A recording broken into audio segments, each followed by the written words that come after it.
Breakfast వచ్చేసి దోశ అనమాట. దోశలోకి పల్లి అండ్ టమాటా చట్నీ, పల్లి టమాటా చట్నీ వేసినమాట. పల్లి వేయించి పెట్టుకున్నా, అవి టమాటాస్, ఇంకా కరివేపాకు అయితే ఫుల్గా వేసిస్తా. మరి మనం నార్మల్గా కర్రీస్లో తినాం కదా, చట్నీస్లోకి అయితే ఇట్లా ఎక్కువ వేసేస్తే ఇంకా తినేస్తాము అనేసి ఇట్లా చాలా వేస్తా కరివేపాకు. ఇంకా పచ్చిమిర్చి ఇవి ఫ్రై అవుతున్నాయి. మీద జిల్తుందని మూత పెట్టుకున్నా. ఇదైతే వెయిట్ లాస్ డ్రింక్ అనమాట. ఎర్లీ మార్నింగ్ డైలీ తాగుతాము. పపాయ కట్ చేసుకోవాలి. ఇవేమో మూలక్కలు కొన్ని, అంటే నేను బ్రేక్ఫాస్ట్ చేద్దామని చెప్పేసి ఈరోజైతే ఇవి పెట్టుకున్నా.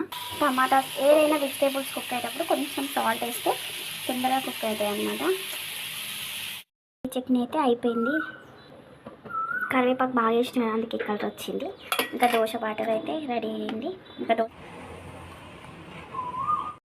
మాది ఇంకా మీరేం చేసుకున్నారో కింద కామెంట్ చేయండి అండ్ ఫాలో కూడా అవ్వండి. ఓకేనా, బాయ్ అండి.